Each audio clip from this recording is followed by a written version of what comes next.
E a gente começa mais uma edição do programa Utilidade Pública. Muito obrigada pela audiência. Hoje o assunto aqui é câncer de cabeça e pescoço. Nossa convidada, odontóloga Cíntia Coelho, muito obrigada por estar trazendo essas informações e os alertas também. Eu que agradeço estar aqui mais uma vez, né? As pessoas acham assim, ai, câncer de boca, eu não fumo, nunca fumei, tô livre. Não é assim? Não, não é bem assim. Pois é. É claro que o fumante, ele tem um preditivo maior, né? É o fumo. Mas a gente vê que a incidência maior é em homens acima de 40 anos, aqueles que bebem, né? Então a bebida alcoólica também é um fator preditivo. É claro que pessoas que têm próteses mal adaptadas, por exemplo, também pode acontecer, né, de ter um câncer de boca. E a gente tem que ficar observando sempre as feridinhas que aparecem, né, na boca. Elas não devem durar mais do que uma semana. E às vezes está associada à afta, né, que é uma lesão ulcerosa, ela é bem determinada, né, redondinha. Ela visivelmente parece com a afta? Parece bem com a afta. Só que a afta, ela some, né, ela some mais ou menos com uma semana, 10 dias. Qual é o sintoma da afta? É mais doloroso, né, então você fica sem disposição para comer, mas não dá outras consequências. E a feridinha, né, do câncer, ela não desaparece. Então tem que estar atento também a isso. Colocou a prótese, feriu, e aí aquilo ali não cicatrizou, mas aí você tem que colocar no outro dia, colocou de novo. Sim. E aí o tempo de descanso, digamos assim, que a pessoa pode remover aquela prótese, não é o suficiente, às vezes, para cicatrizar um machucado. Sim. Insistir nessa prótese, em colocar essa prótese machucando ali a gengiva. O que a gente observa é o seguinte, é que as pessoas passam a usar a prótese como se fosse para a vida toda, né?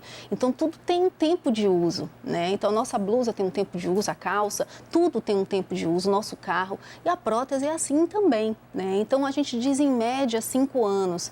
Só que as pessoas acabam esquecendo, principalmente quando é prótese total. Ah, por quê? Porque elas se adaptam bem, ela tem um tempo para se adaptar à prótese total, que é muito difícil. Depois que ela se adapta, ela não quer mais trocar. Então, se torna uma dificuldade pensar em troca. Justamente por não passar por aquele período todo de adaptação, exatamente, que às vezes machuca mesmo. E o que machuca, tem que retornar ao dentista várias vezes porque precisa fazer ajuste, né? E o que a gente vê é que essas próteses que ficam por muitos anos na boca, elas formam feridas crônicas. O que é ferida crônica? É uma lesãozinha que nunca cura, fica avermelhado, às vezes fica inchada a região, então é demasiado, às vezes ficam uns pigmentozinhos vermelhos na região, principalmente a região de palato, que é o céu da boca, e a pessoa acha que aquilo ali é natural, que é normal, quando na verdade não é. E outra coisa, outra dica que eu tenho até para dizer é o seguinte, é que essas pessoas que usam próteses, o ideal é que à noite, na hora de dormir, elas retirem essa prótese. À noite, na hora de dormir, elas não têm função nenhuma.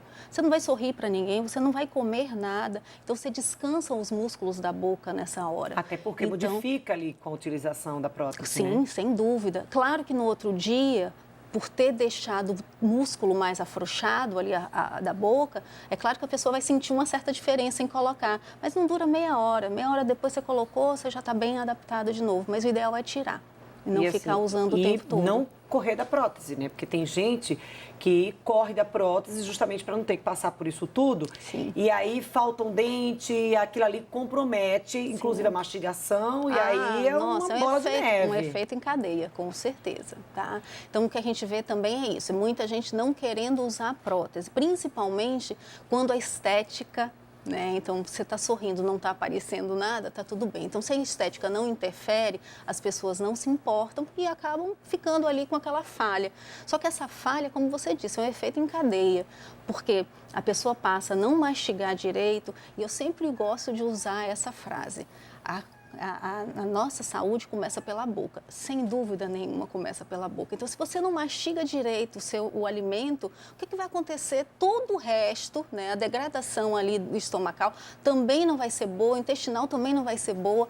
Ou seja, né, começa bem ali pela boca, o restante todo tem uma função. né? Então, e a gente não tem esses dentes todos por acaso, né? Tem uma função. Não é. Então, se está faltando ali... O problema é exatamente esse, é que as seletar. pessoas acham que ter 32 dentes na boca, que é o que um adulto tem, perder 1, perder 2, perder 5, não tem problema nenhum. Quando, na verdade, você perde 1, perde 2, perde 5, nossa, mais tarde isso aí vai trazer um problema enorme. E justamente essa consciência, esse novo olhar para a saúde bucal, é que também mudou um antigo hábito, né? Por exemplo, hoje em dia você quer salvar aquele dente ali a todo custo e extração só em último caso. Exatamente, isso mesmo. Hoje a gente dificilmente fala para um paciente que a indicação é a extração. Então a gente tenta todos os recursos antes de pensar na extração. Porque é a mesma coisa, fazer uma analogia, a gente tem 10 dedos nas mãos, né? Já pensou que toda vez que a gente ferisse nosso dedo, a unha, a gente cortasse um pedaço do dedo? Então, a mesma coisa com o dente, né? Se o dente está ali, ele tem função. Então, a gente precisa conservá-los. E ainda bem que essas novas gerações estão chegando aí, têm outra consciência. Os pais já têm outra consciência, então chama mais a atenção dos filhos. Ainda bem é outra coisa. A gente trouxe aqui, começou o programa, falando sobre a questão do câncer de boca. Sintomas, coisas que as pessoas precisam estar observando. A gente tem um outro fator que também interfere, que é a história do HPV. Isso, exatamente. Só que muita gente não sabe nem o que é HPV, né? Então, o HPV ele é um vírus, tá? E que a gente às vezes nem sabe que tem na boca e às vezes aparece nos lábios, então aparece com um herpes, né? E as pessoas acham que aquela bolinha ali foi um mosquitinho que mordeu e ele tem uma fase de transmissão. Tá? Então, qual é o primeiro sintoma? O sintoma é uma coceirinha, depois aparecem umas bolinhas no entorno da lesão, essas bolinhas estouram e quando estoura é a fase da transmissão. Então, você ali naquele momento, você está transmitindo para outras pessoas. Através do quê? De um copo, o garfo, a colher que você comeu, né, que não lavou direito. Então, você está propenso a passar aquele vírus para outra pessoa. Que é mais uma agravante. Mais Ou seja, uma a agravante. gente tem a questão